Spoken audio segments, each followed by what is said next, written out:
The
Dorkening and all affiliated shows are not intended for anyone under the age of 18.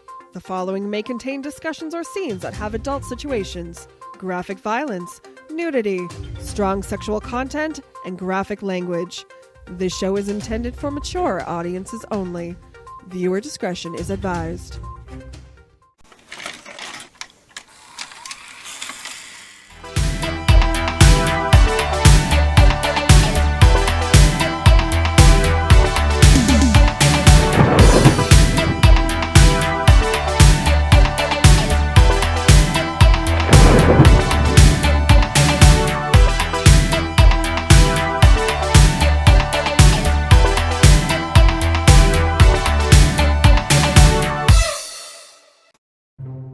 Everyone thinks because you're a zombie, you don't know good coffee. Well, they're wrong. We have very active lifestyles. It's not all wandering the countryside aimlessly or scaring passing motorists. And we all love a good cup of joe. And there's only one brew that gets my seal of approval. Deadly Grounds coffee is my guilty pleasure. Bold, robust, delicious. It's coffee that can wake the dead. With over a dozen different roasts and flavors, Deadly Grounds can satisfy the most finicky of coffee addicts. The aroma is so intoxicating. It brings all of my neighbors out of the woodwork. Deadly Grounds coffee. Coffee to die for and zombie approved. It's good to get a little deadly.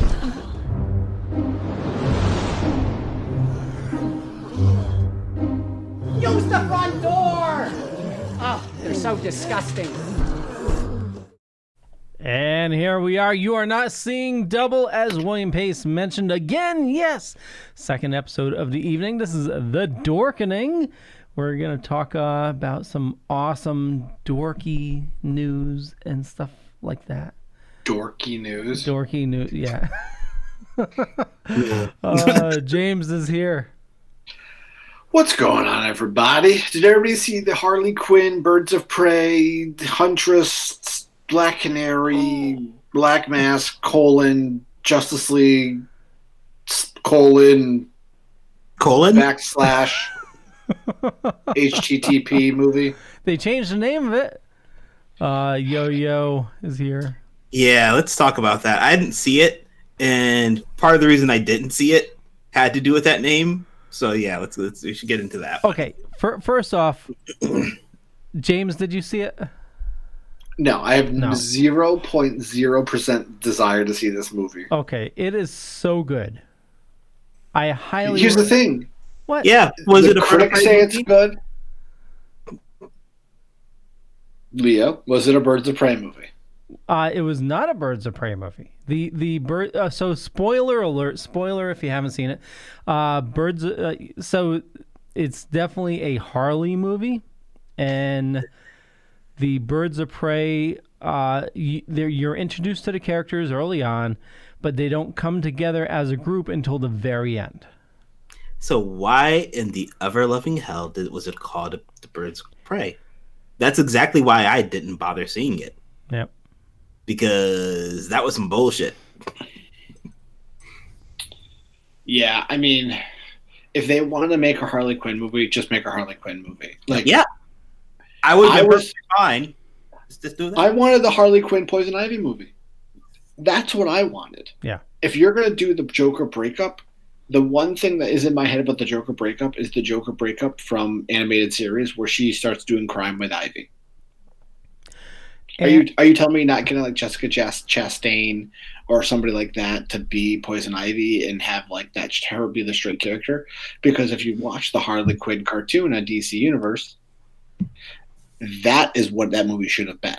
Yes. That is the Harley Quinn show is amazing. Steven from Super Retro says, I saw it and loved it, but I'm biased when it comes to Margot. We all know that, Steven. We know that you were biased about Margot. I think everybody is.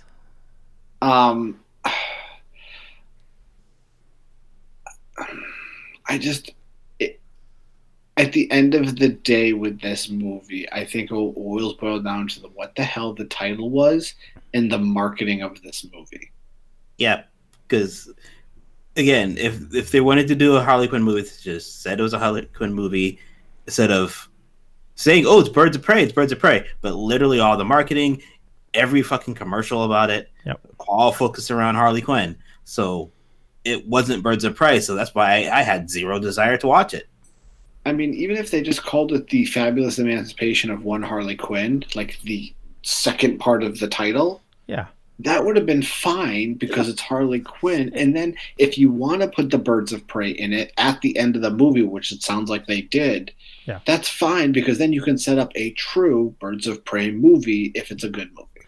And the way it's set up, it seems like they would go off on their own even without Harley. You know, it's...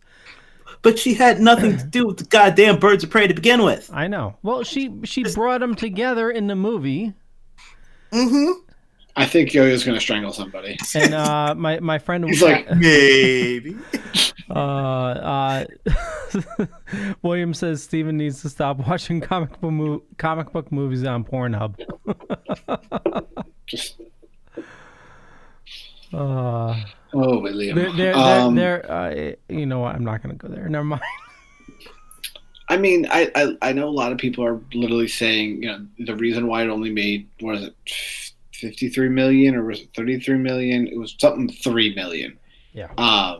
Was, the marketing was bad, you know, all that stuff. And I'm like, no, it came out in the weekend of the Oscars and didn't come out President's Day weekend when this movie should have come out during. Well, also you have to admit that it seemed like it was getting a lot of negative press when the first trailer dropped. And I think a lot of that is from residual from Suicide Squad. Is it though? Because she was the best part of Suicide Squad. She was the best part, but you know. So again, had they just been like, "Hey, this is a Harley Quinn movie," I think people would actually cared. Yeah. No. Instead of saying, "Hey, this is a Birds of Prey movie," but look, it's Harley Quinn. You like her, don't you? Yeah. Like that's basically what the marketing boiled down to, and that's complete and utter bullshit. Well, you want to make a Harley Quinn movie, just call it a goddamn Harley Quinn movie. I know now they changed the name. Yeah. Oh, no, they didn't. Warner Brothers backtracked on that. They stated that for the ticketing and the marquees, they've instructed theaters to call it Harley Quinn: Birds of Prey, but the official title in the Warner Brothers and what they're moving forward with is still Birds of Prey. Oh my God, they're so goddamn stupid. So because what they were saying is when people were Googling Birds of Prey, it was showing the comics, Birds of Prey, and the CW show and stuff like that, not showing the Harley Quinn movie. So that's why they put Harley Quinn in front of it, so it would show Harley Quinn, Birds of Prey. So the last time something like this happened was that Tom Cruise movie, Live, Die, Repeat, and it had a different name. Oh, Edge of Tomorrow. Edge of Tomorrow, yeah. And, you know, they changed... I still think they should have kept the original name of the manga. All you need is kill. That would have been unique enough. Yeah. Actually, I saw Edge of Tomorrow. That's such a great freaking movie. I agree, yes. I thought they were going to do a sequel to that. They are still doing a sequel. It's just everybody's busy. Yeah. So regardless of marketing, I do believe it is a solid movie. Definitely... It's not the stinker that I thought it could have been, you know, but I do believe it is a solid entry, and, you know, I think DC is keeping their streak going. it's a solid movie that probably not a lot of people are going to have gone seen. Maybe now that some people have seen it and some people are saying, yeah, it's a good movie, people will start trickling into the box office like to see it. But at the same time, like their marketing department needs to be fired out of a cannon into space. Yeah. Well, no. Well, I also not even the marketing program. I think it should have been when their executives. Even the executives should have said, like, when they said, "Hey, this is the title we're going through." That should have been like, no, like, just make it a goddamn Harley Quinn movie. Exactly. Like, and that's always been my philosophy, especially with this character, because this character has legs and it's going to carry some of these movies. I mean, she's already shooting stuff for the Suicide Squad with James Gunn. Like, she's like, they've already, so it's just, she's going to show up in another movie, in the new Suicide Squad movie. But it's like, I'm all for Margot Robbie running with this character. She loves this character. She produced this movie. She helped write it. She helped find a director. She helped casting. She did a lot of work and stuff in it. And I wanted to get rewarded for it. But at the end of the day, you should have been like, this is a dumbass title. Yes. Why it shouldn't take after the movie coming out for you guys, like, someone to realize that. Well, hopefully if they do another one, it's her and Ivy, because I think that is the next. At the beginning. Because, hell, I would have been front row to see, well, not front row, because front row is terrible viewing, but I would have gone and seen that on release. So I know, James, you mentioned it earlier, but if you want a true taste of Harley, definitely check out the Harley Quinn series on DCU. Oh, it's so good. It's so funny, too. Yep. The writing on it is fantastic. Definitely not kid-friendly. Oh, I told you that day one this is not a kid-friendly, movie or show. Yeah. So, and how many more episodes? We only have a couple episodes left, right? I think there's like 13. There's a lot of episodes, and I was like, okay.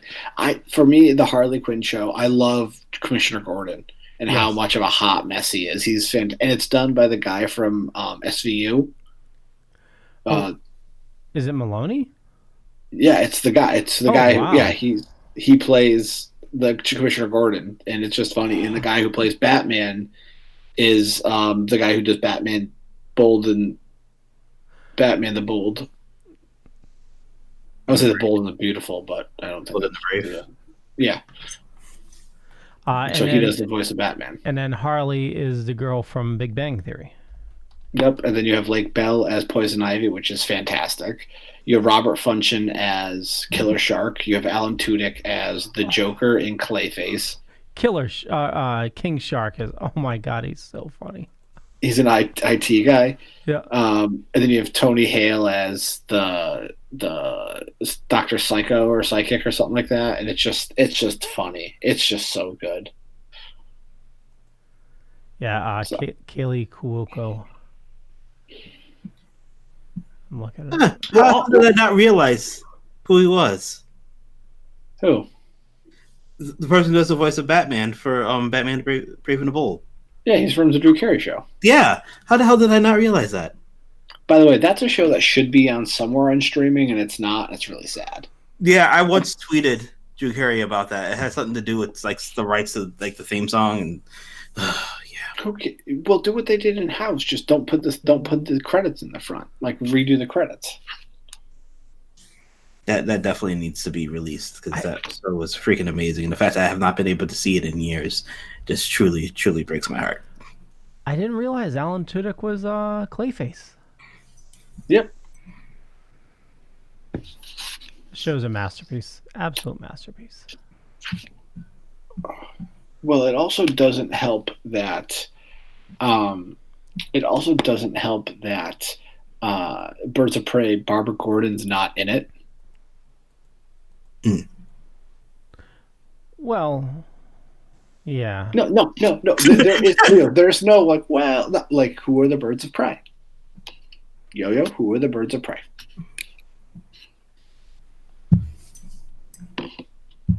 Oh, I'm sorry, reading. I'm asking who the Birds of Prey are. Like, who's in the Birds of Prey? Well, I mean, you have Oracle, Huntress, Batgirl, Canary. No, what else am I missing here? Batgirl. Right?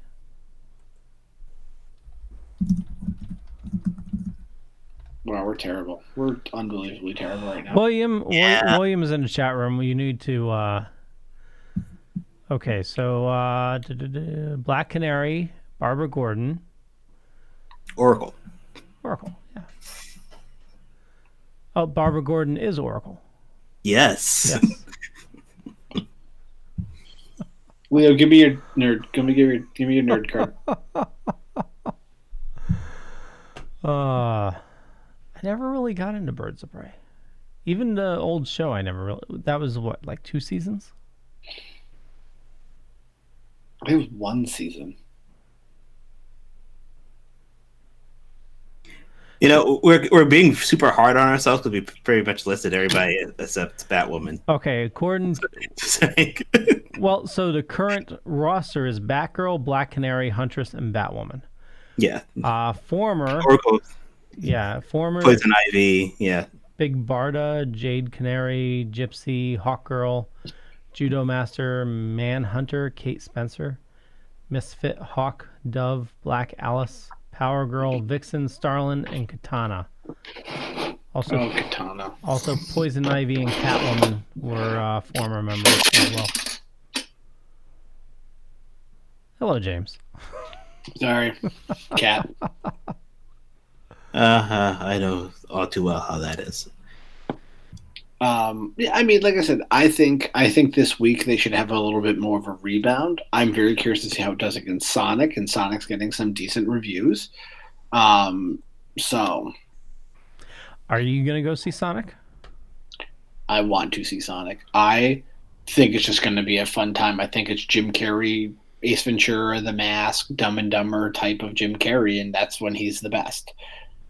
You know, Batman Forever, Riddler, Jim Carrey, all day. What about you, Yo-Yo? I have this thing called a limited amount of time. Yeah, no, you're fine.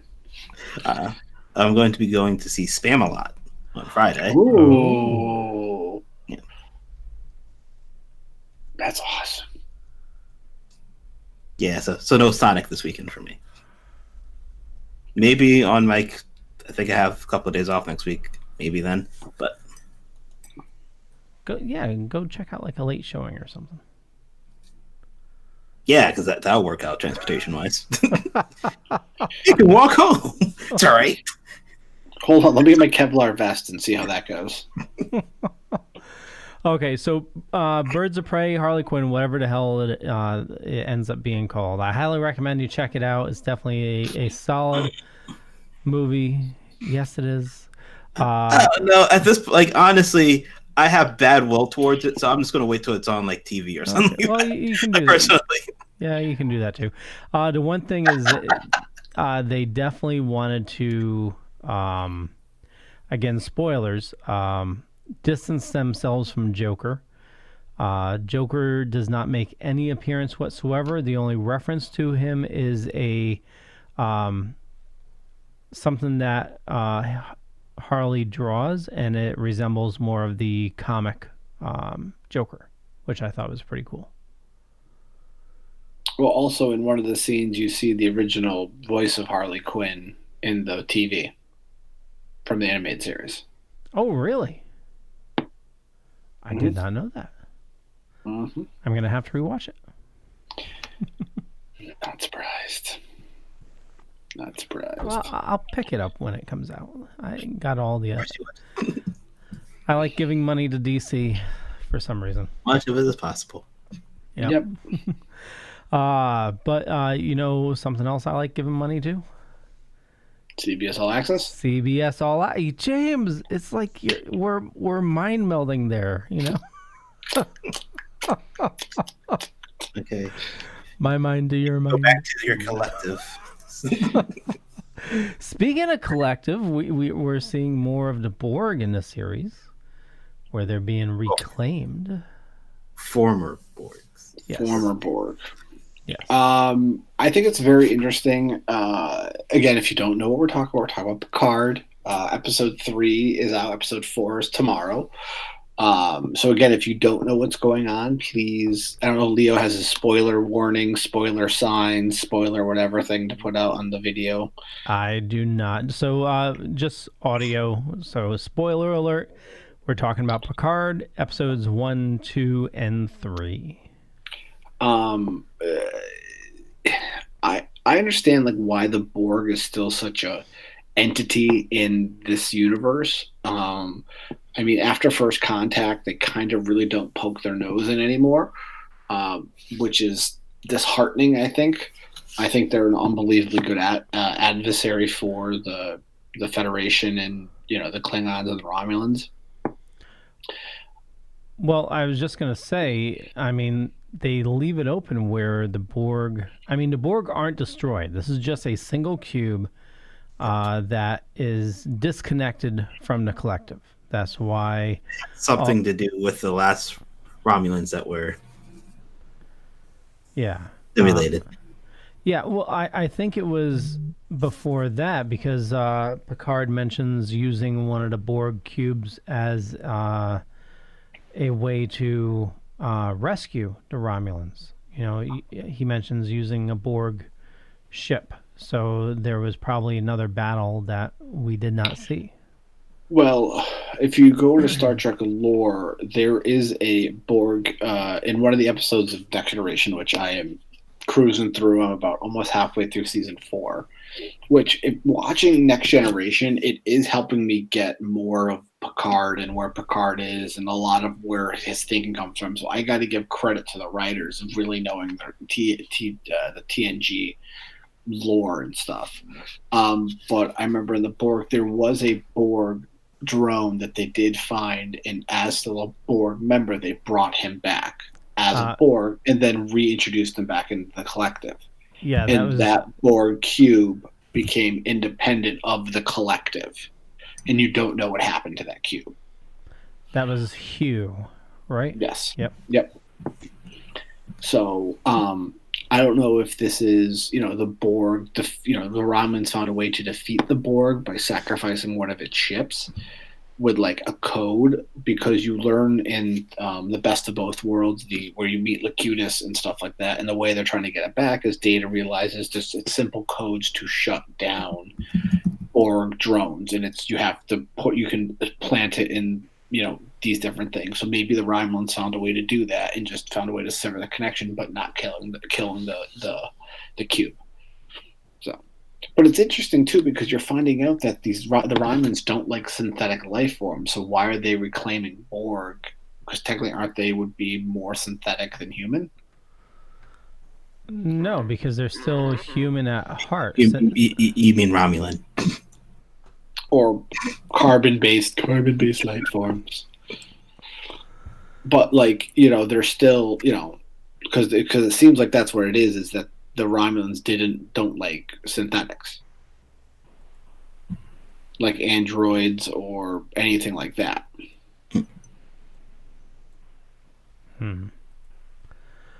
Yeah, that's what I'm getting, but I also feel like there's a reason in their history to why they don't, which is that in the 3rd episode where they're in the what was they calling that room where they had the people that they had assimilated back. I call it I think it's just like a rec room. Those people weren't the most mental state. Well, but I'm saying like in a mental institution, those are rec rooms. That's where they kind of mill around, not in their rooms. So, but the fact that there was someone who was, oh god damn, I forgot what she her exact thing was. She was had something to do with the lore of their people. She was a writer. Oh yeah, it was she does the philosophy and she keeps the history and stuff like that of she was like a famous historian or something. Correct. Like that. But that was interesting how they called it. There is no history. It's all news, and that's what they call it. Oh no, it wasn't no history. That there was no, because they were talking about the folk tales and things like that. which is like it's news. So all these things that they believe were like just like folk tales and things like that, it's like were actually just things that happened. So I wonder if that has anything to do with their dislike of artificial life and artificial intelligence. Like maybe at some point they already had that and some shit went down and they're like, yep, not doing that again.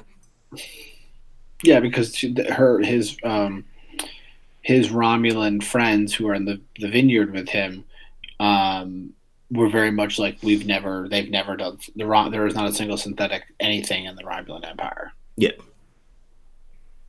So I'm more curious, like I said last week, of what exactly Starfleet knows, what Starfleet doesn't know.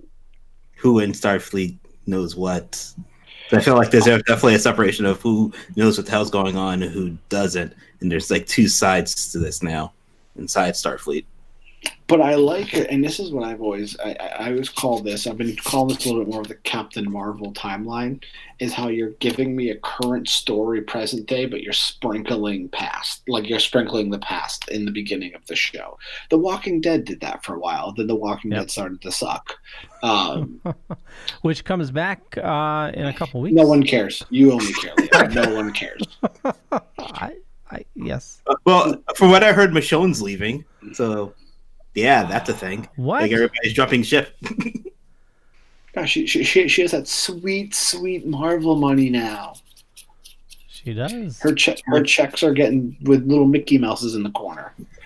No, I like how they're doing that. So you're starting to see like what happened with the shipyards, and now you're seeing what happened right afterwards, and how that affected people, and now you're seeing.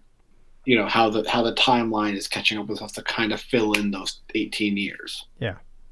So yeah, I quite enjoy that part too. Like especially like literally watching in the second episode, like that whole beginning sequence. Yeah. I'm interested to see where Jonathan Frakes is going to fit in. I just think he's going to be a cameo. I think it's literally he's going to be like, I have to talk. I need like advice. Yeah. Because I think they're only in one episode. So maybe on his way to like one of the places he stops at is a planet that he is on. Oh, probably maybe he's on Betazoid. What? Or Beta Z? Beta Z? Would he still be? He wouldn't still be in command of the Enterprise, would he? No, he wasn't. He was never in command of Enterprise because at the end of Nexus, he was given the captain duty of the USS Dallas. Oh. I've only seen Nexus once, and that was at the theater. Nemesis, sorry. Yeah, at the end of the movie, he gets his own command, and it's the USS Dallas, I think. Dallas or Titan. It's one of those two. He's probably going to be in episode 4. No, they didn't hint at him in the little preview. I think. Here's the reason I say that: either episode 4 or 5, because he's the one who directed them. Oh, there you go. So one of those 2 episodes we'll see him. Nice, or maybe both. Nice internet sleuthing there, Yo-Yo. I mean, because you get that in episode 2 of the show where she's like, "Why don't you just call up Worf, Geordi, Riker?" All these people, and he goes, I can't do that because if I do, they're going to say yes. Like, I can't do that because of that. And I thought that was very cool. It's also that, and they probably didn't know what else wanted to do the show. But now probably everybody's like, well, do the show. It'd be smart of them to do it because CBS. I'm glad they're back in space, though. I think it was about time they got off Earth. Yeah. It's funny watching that much time on Earth compared to 2 episodes. It's 2. I mean, like a lot of people like it. Gotta build. I'm with you, but I'm kind of glad that they're gonna. Parts of the second and third episode felt like you're getting a lot of exposition. You're getting a lot of like these data dumps. I felt like just to kind of get to like this is where we're at. This is our goal. This is how we're gonna do it, and. And I felt that was very much a little bit more in the second episode and a little bit in the third episode. Then the third episode kind of started ramping it up. And then, meeting the ship, meeting the pilot, finding out about the pilot. I love the hologram. It's my favorite person on the show right now. Yeah. Because it just reminds me of the Doctor from Voyager. Because, again, that was a hologram, too. Just real quick, data dumps, are they synthetic or real, or what would they be? Never mind. Poop. It's a poop joke. Leo made a poop joke. I'm sorry, I had to. Tickled his fancy. Like I said, watching Picard got me very much of rewatching The Next Generation, and The Next Generation is so good. It's so good. So how far are you into it now? You said fourth season. Fourth. I'm in. I didn't watch season 1. I started watching at the Measure of a Man, and we lost Leo. Oh, so I'm still. That's that good. Are we still alive? Yeah, I'm Probably. still. I'm still here. We'll see. I'm watching the feed now. Yeah. So I'm gonna play an ad while I get this fixed. Here we go. Rise and shine, my sinners. When Father Evil starts his day, he gets a little deadly. Deadly Grounds coffee has the richest, smoothest flavor you'll find anywhere. It's sinfully delicious. Once you go deadly, you never go back. Order yours at getdeadly.com. Coffee's so good, it's scary.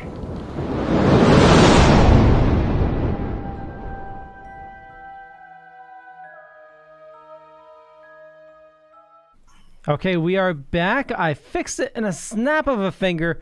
I just got an alert here, said, we're having trouble connecting to the server. And then I hear you guys say, we lost Leo, but we were broadcasting just fine. So it's the software we're using for video. They don't like me, so I restarted. We're all good. So my first thought was that we were still alive, so... Yeah.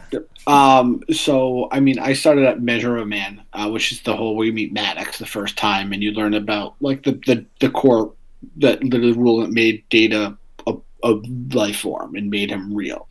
And I've kind of skipped a couple episodes in season 2 because I kind of was like they didn't look interesting, but I've kind of just plowed through it. And it's starting to get good. Those were also the Dr. Polanski episodes, which were kind of like... season 2 was tough because of the Dr. Polanski. But it was because, I forget whether Kate McFadden was pregnant or something, so they had to write her off for a year. I'm liking a little bit more of the character-driven stuff, but you start seeing more interactions and how they interact with... the Borg, the Romulans, and like I said, you know where the funny thing is where the story ends, which I think is very interesting. And you see kind of the building blocks where, like I said, they pull from. It's just I don't think I've ever seen the full. I think I kind of go on these little binges of it. It's just tough for me to watch the first season of it, and I've tried to watch it a couple times, and it's like pulling teeth, almost like. Well, so. One thing they never really closed the loop on was those creatures that were taking control of Starfleet. I mean, they killed that main creature, but they never really touched on... Remember, they were in the back of the neck, and they were mind controlling the heads of Starfleet. Wizard did it. Okay. I don't know, because Discovery did something similar, but it wasn't. It was more of a futuristic alien that took over Section 31. So that's why the time travel was like... Oh, God, Star Trek and the time travel. It makes my head hurt. I mean, like I said, if you're looking for something good, it's on Prime and Hulu and Netflix. It's streaming on a bunch of services, which is actually really good. So what I read was, I guess Netflix did not. Netflix has season 1 of Discovery, and Prime outside the U.S. has season 2 of Discovery. I was talking about Next Generation, not Discovery. Oh, okay. Okay. Yeah, Leah, Yo-Yo knew what I was talking about. I was going to let him continue though, because let him have his moments.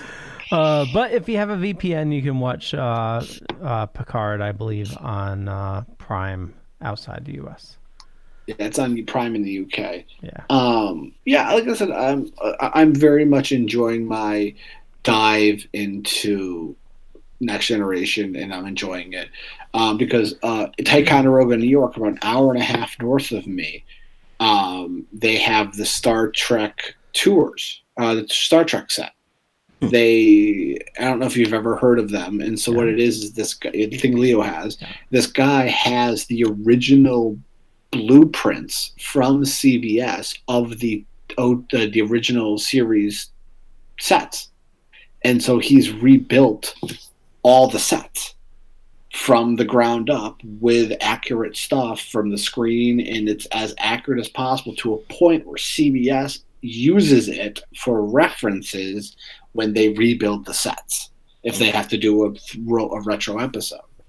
And so they've done that. And so they announced late last year, that they bought the warehouse that's adjacent to their building, and they're going to be building the Next Generation sets because they've procured copies of the blueprints. So they're going to build the Next Generation sets now as well. Oh, wow. I haven't been able to find it since the 90s, but there's a picture that could be floating around somewhere. Old Polaroid picture, by the way, of me sitting on the actual captain's chair from Next Generation. There you go. Yeah, it was at a convention I went to in 1990, I believe. So, Lee, if you ever want to go, drive up to Albany and then drive another hour and a half north from there. Okay. I may take you up on that. that. Show from there. Road trip. Huh? You can do a live show. Yeah. There we go. The guy's like super nice too. He says he'll let fans, like, you can rent it out to film like short films on it and stuff like that. It's actually like, if we asked them, probably requested a chance to do like a live podcast, he probably would let us. We'd probably have to like pay him, but depending on the price. I mean, there's also advertisement for it. True. That would be awesome. But like once a year they do a convention up there, and they got a bunch of people from Discovery to go up there because it has CBS's backing. Like CBS, like in Paramount, like supports it because they got the clearance from them before they did anything. So, but yeah, no, I'm looking forward to that. They said that the Next Generation stuff should be open in 2021 supposedly, and that'll be really cool. And then I'm like, can you build the Enterprise E deck, because it's my favorite bridge is Enterprise E. Yeah. Yep. I wonder if we'll get to see any because E is probably gone, right? So they're probably No, I don't think I would be, because he said he gave up his commission to the Enterprise. They didn't specify the letter, but it hadn't been destroyed yet because at the end of Nemesis they were rebuilding it. Yeah. I'm with you. I wouldn't be surprised if they sprinkle in the Enterprise, because you saw the Enterprise D in the first one because of 10 forward. Maybe you'll see Enterprise E somewhere. Yeah, that would be awesome. So where do you? I mean, the show can definitely go a lot of different places, but for spoiler alert for the people that aren't familiar with the show, we're trying to find. Apparently, Data has twin daughters. I don't think it's technically daughters loosely. It's his daughters. Yeah, I think they're going to find Maddox, and Maddox is either going to be out of his mind, like Dr. Sun, and he's just paranoid because he feels like everybody's after him, and he's just going to have just some basic information to give to him. To Picard, basically being like, this is how I did it, this is why I did it. I see a very big exposition dump from him, to a point where, like, Alison Pill's character, the Doctor, I think she's working for Starfleet. Just saying, because it was kind of weird how she just showed up. Yeah. But again, that could be like a misdirection thing, which I wouldn't be surprised about. But especially as she said, like I could tell that she knew I was lying. So it's like, okay, like your work, you cut a deal or something like that. Yeah. Because why would you just show up at Picard's vineyard during an attack? Yeah, where did she get the gun from? I didn't see her grab one off the ground. Like she. Oh yeah. And so, I'm very curious about that. I think Maddox will get killed, and they're going to have the information they need, and then the way to do it is to get the other daughter, and and I could see them bringing back Data. I think they're going to do that because they have before, and they might just need to. They said like his memories didn't take, but I'm like, well, no. Again, that's why I went back and said that you retcon that in the comics because he did come back. So because technically in the comics, during that explosion of that. Again, so in the prequel comics to Star Trek 2009 with Chris Pine, it was announced that Data was now the captain of the Enterprise. And it was actually the B4 body with his memory engrams taken over fully, and he's them. So technically, after the Romulan, that's 10 years after the Romulan explosion, which is when Picard takes place, that realistically, you could say that the Enterprise E is still there because Star Trek Next Generation was 8-9 years was the Enterprise D, and it was fine, and it was in numerous battles. So. Well, and also so all good things, we don't know if that was reality or not, right? Where he sees the future. I think that takes place 26 years after the end of Next Generation. So, and I think the loose timeline that I saw was Generation happens like 6 months to a year after the end of the show. First contact takes a year after that because they said like they've been a year of shakedowns, like the ship's ready, it's like it's on its maiden voyages and stuff like that. And then Insurrection is the only movie that doesn't have a star date. Oh.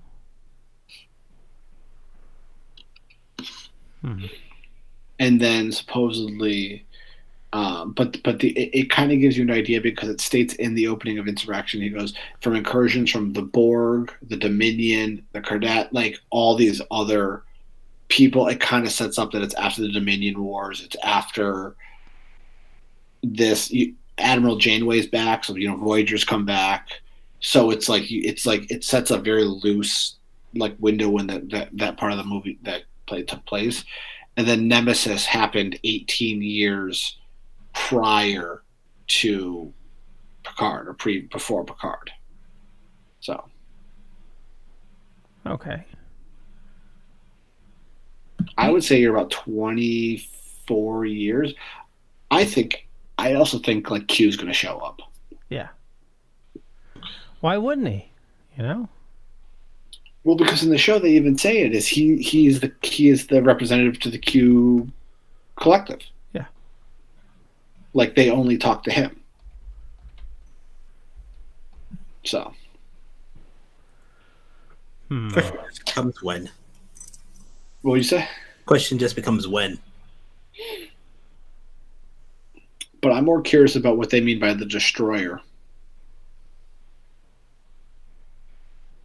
Again, I feel that ties back to that whole, like, talking about their folklore and stuff like that. This happened once before. This will happen again. We've already seen this happen. Or, like, well, yeah, probably that. Or it was already, like, something they knew was going to happen due to synthetics because of their histories with it, which is why they stopped. Did they activate too many Mass Effect relays? And these are the Reapers? So John Delancey has he's been doing mostly voice acting, but he has 2 listings manipulated and hypnotized. But looks like they're movies. But I feel like if this is a surprise character, which it could be, he's not going to be an IMDb until the episode comes out. Yeah. No, I agree. That would be the smart move. So, Well, I don't know. I'm very interested to see where it goes, as you guys are as well, I'm sure. Yes. I just want to know if Whoopi Goldberg's going to be in it. Yes, yeah, they already said it was going to be. Picard asked her on The View, Season on 2. The View, to if she wanted to be part of the second season, and she said yes. So she'll be in the second. She'll be on next season. Score. So if she's coming back, there's a good chance that Q, because they had that connection, they were sort of like enemies. Her race and the Q. Exactly. So she's really good. There's a couple episodes that Guinan's in, and I really like Whoopi's in how she's utilized in some of these episodes. Yeah. And the Einstein episode, was it Einstein? No, he's from Connecticut too. Mark Twain episodes were pretty cool. Time Arrow or Time Broken Arrow. I haven't gotten to any of those yet. The one episode that was really good was called Yesterday's Enterprise, which is they come across a nebula or something, and the USS Enterprise C comes out. Yes, and The characters that was killed off in the first season of Paris. Yar. Yep. Yar comes back.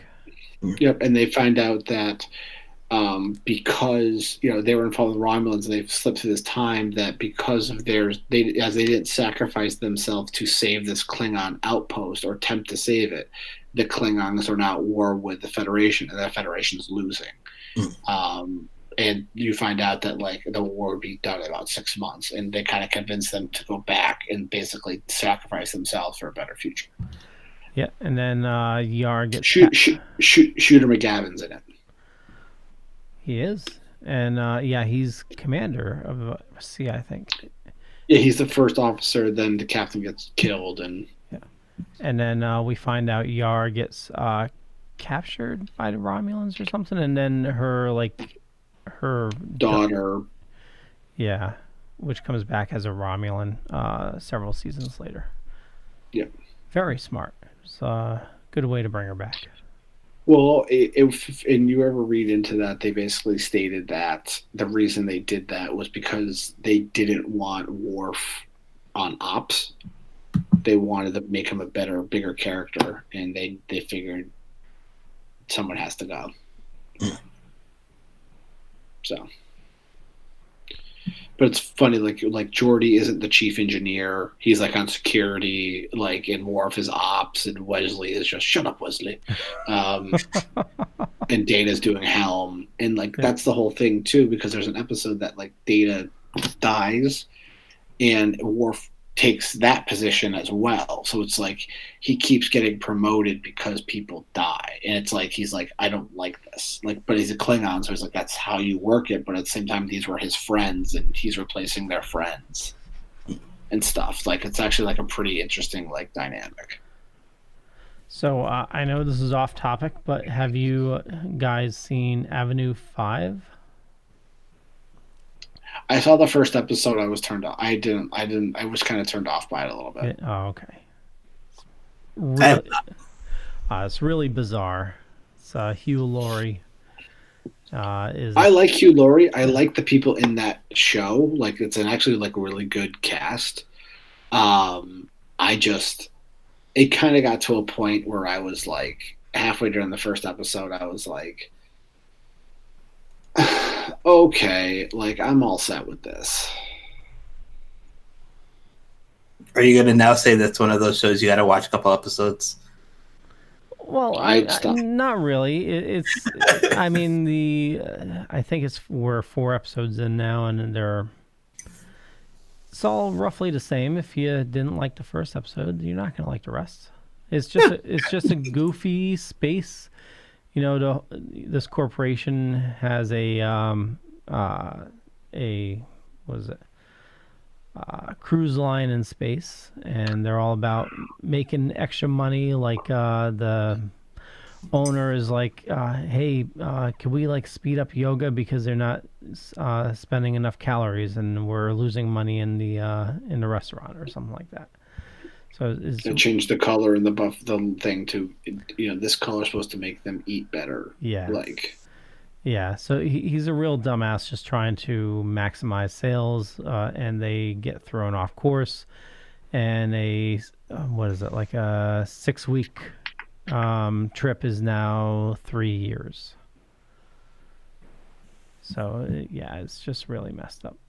And he tells NASA to pretty much fuck off. They got it figured out on their own, and NASA decides not to help them. So it's one clusterfuck after another. I like Hugh Laurie. Like, he'll always be one of my favorite actors. But and that's why I watched the episode, and that's the big joke is like, but you saved Avenue 3. He's like, I didn't. Like, the fire suppression did. Like, I was just the captain. Like, I didn't do anything. Yeah. And you find out later on that he's essentially just an actor, and everybody on the bridge is an actor, and just the real crew is down below. Yeah. Yep. Okay, well, enough of that then. Did you see Rick Moranis is coming back? Yes, I'm very excited about that. 27 years it's been since his last movie. Yeah. I'm bummed it's not Ghostbusters, but I will take Honey, I Shrunk the Kids. You think there's a chance that they're keeping it under wraps? No, I know people on set, and I know people who knows the production, and he was never on set. He was actually never approached. Supposedly they wrote a scene for him to be in it, but he's been on record multiple times, especially about Ghostbusters, being like, I'm all set playing that character. Yeah. Nothing he can do to change it. Like, realistically, if you think about it, how would he fit into that story? Yeah. Like, I think he kind of end credit, but that would just seem cheesy. And I don't think he would do that. I think with what they're doing in that movie, which sounds like, and it looks like the more and more it was, especially if you read Vanity Fair, they had a big article about the movie and how the guy was on set with Bill Murray. And it does seem like Bill Murray does strap the proton pack on again. Oh, nice. Because he said that thing weighs a lot. And so he bet the guy, he goes, put it on for an hour and then come talk to me. And so there is this picture of a guy wearing it, and he's walking around set with it, and he goes about 20 minutes into it. I was doing like the back arches and stuff like that. And, but also there's a stunt doubles listed for Dan Aykroyd, Ernie Hudson, and Bill Murray. Wow. Is there Ernie Hudson one just Ernie Hudson? Because they didn't feel like hiring a double. No, it's Arsenio Hall. It's just like, you son of a bitch. You took another job for me. I'm really excited about that. Like I said, and it's a theatrical release too. It's not going to be on Disney Plus.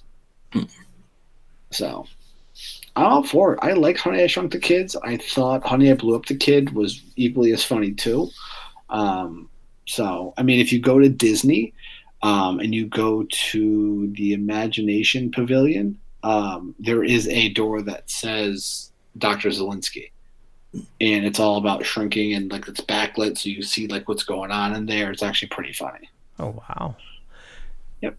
Speaking of Disney, we were talking previously before we started recording about some changes to Disneyland. And World. James, would you like to? I was looking at just said Disney, the California one, not. Nope, Disney World did have price increases too. Okay, so I'm going to put this in perspective. I was not a Disneyland fan, Disney fan, like parks until my honeymoon. I was 7. The last time I went to Disney was 17 years ago before my honeymoon. And I was like, I've always wanted to kind of go back as an adult just to kind of check it out and do it one more time. And I was going to do it with like a bunch of friends. And Jed's like, why don't we go to Disney World? I was like, okay. I fell in love with Disney Disney World when I went back. Again, we're going in May, and we're going again in October for our anniversary. And everybody's like, it's so expensive, it's so expensive, it's so expensive. Yes, it's an expensive trip. I am not sugarcoating that. I think for the two of us, it's going to be almost $5,000. Wow. With park tickets, hotels, or the dining plan, flights, and spending cash. It's going to be roughly about $5,000. And we're at a value hotel, and that's a value hotel we're staying at. But you get every dime they give you. There's free transportation in the parks. The parks themselves are beautifully well kept. You have a dining plan, so you're not even worried about food. You already have like meals already like prepaid. Same thing with like snacks. I mean, you're getting some unbelievably state-of-the-art rides. Like they built two brand new parks basically in MGM or Hollywood Studios for Toy Story and for Star Wars. And they're building a Guardians of the Galaxy roller coaster. They're redoing Epcot like 100%. They're building the Tron light cycle coaster. Like, that's, if you want to know what that looks like, go to Google Tron coaster in Shanghai. You're on a light cycle. Like, oh wow, it's awesome. So if they're going to be putting this type of energy and money into the park and building the parks up and making them better, I'll pay whatever because it's worth it. They make enough money in other ventures where they could take money from that and move it over to this without increasing the price. So then you could also increase people coming in if you don't have your prices being astronomical. I say this mainly because I'm hoping to go in April. Well, everything right now we're planning to go in April, like the April vacation. So, we're going to be doing. So I don't want to part with more money, and you're thinking it sounds like I have to part with more money. So for Disney World, the changes to Disney World aren't that big. It's more for the annual pass holders and the Florida residents and the park hoppers. Average, the park hopper. It went up $5. Oh, okay. I thought it was going to be like crazy, like California, where it went up $200. No, well, because here's the thing: because last year, 2019, is when Disney World was hit with that price increase. Mm-hmm. And that's why it's a bigger thing. So it's the first time Disneyland has a ticket over $200. Mm-hmm. But when you go in April, you're gonna see it, and you're gonna be like, "I see where the money's going." But you see where the money's going. Like, that's the funny thing. Like, you're like, so $200. What does that give you access to all the parks? Is that what does that do? So the $200 gives you let me pull it up right here. Disney is $200 per day is the ticket for Disneyland.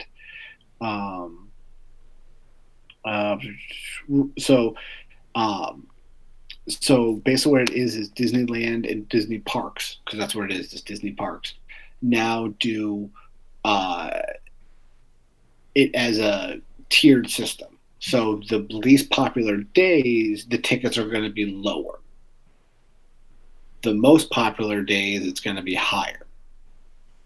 Supply and demand. So basically what it is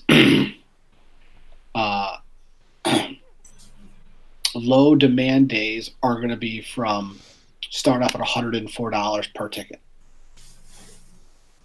And that's like a random day in March, like a random Wednesday.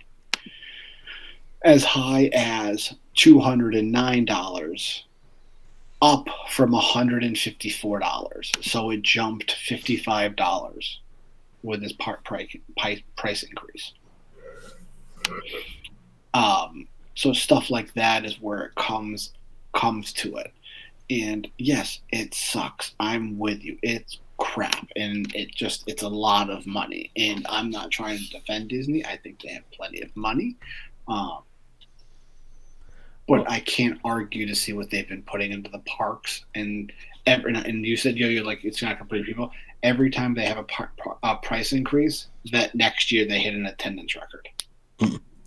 So I thought people are like, God damn, I need to go there before they increase it again. Exactly. So that's counterproductive because I thought the price increase was to try to help lower attendance because they were having issues with overcrowding. The Star Wars park obviously definitely had overcrowding issues. So I thought the added price was... No, other way around, Leo. When Galaxy's Edge initially opened after the initial rush of it, there was hardly people into the parks. Because of the fear of the parks being so packed, drove people away. Wow. Also, too, and you have to think of this too, and again, you said it's the same pot. Like they have plenty of money to pull through. Hong Kong Disney and Shanghai Disney are both closed for an unforeseeable amount of time. Sure.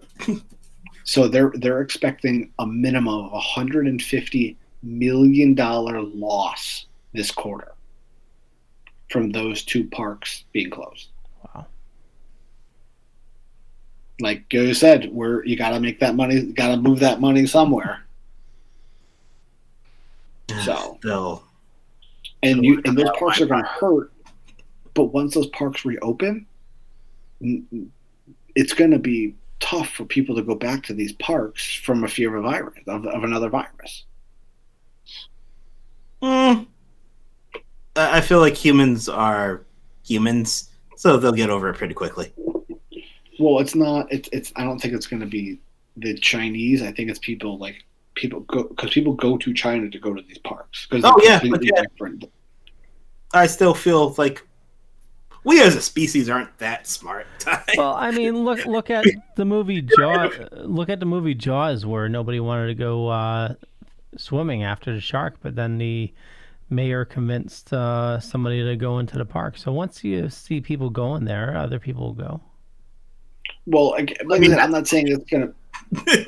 I think it's going to be, like, once they reopen the parks, it's going to be, like, that trickle until they get up and running. So, again, they could be seeing more losses for a while. So you're saying after they reopen, that's the time to go?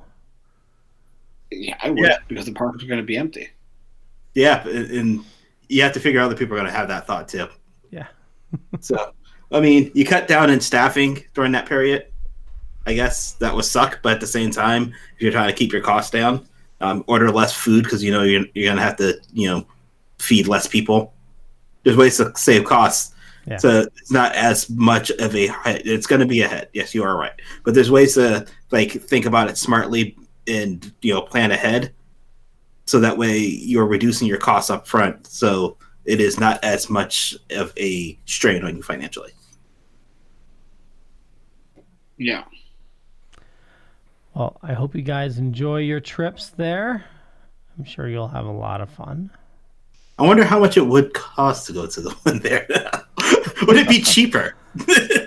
So, there was some I read is you could go to 1, 2, 3,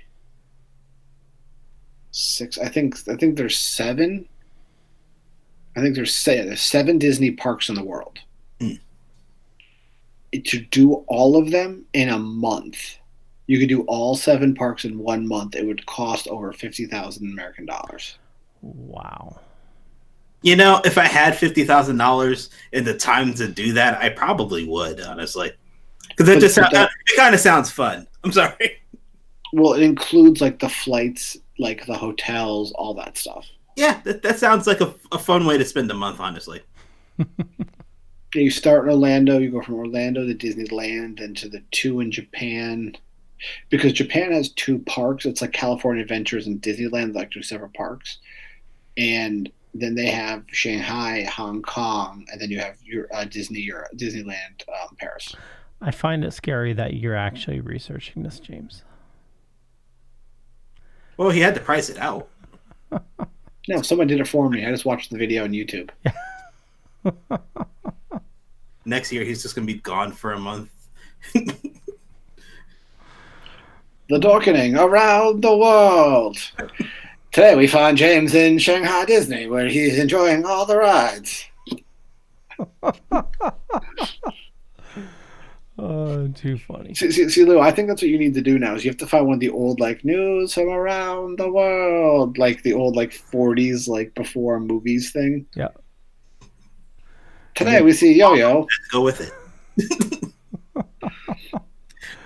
I'll try to find some. Yeah. Well, we are at the 10 o'clock hour. Was there anything else you guys wanted to discuss this fine evening? I did, and I think you both will agree with me. One of our co-creators, Alex, lost some equipment that he needed for his livelihood.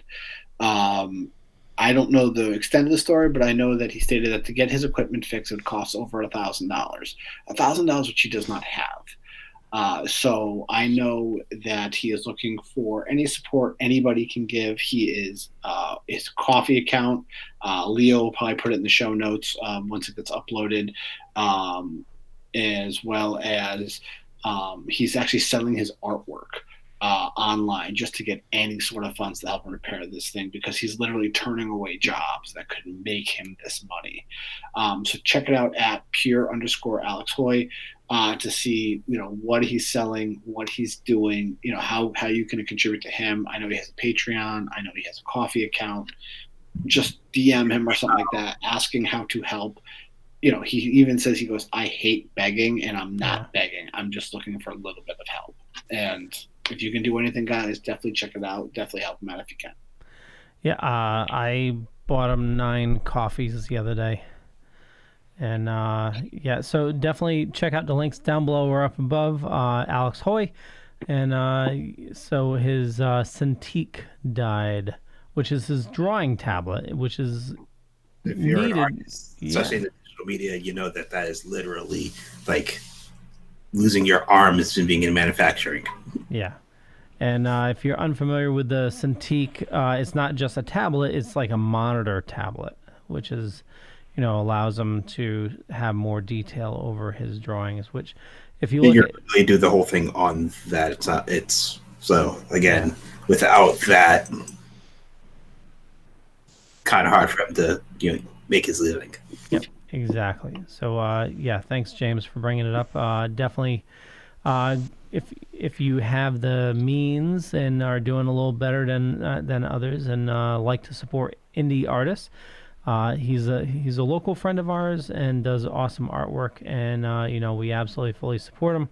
So go check out Alex Hoy, and information down below or up above. Yo, where do you like people following you? You can find me at Boy Meets Fun on Twitter, Instagram, Facebook, and YouTube.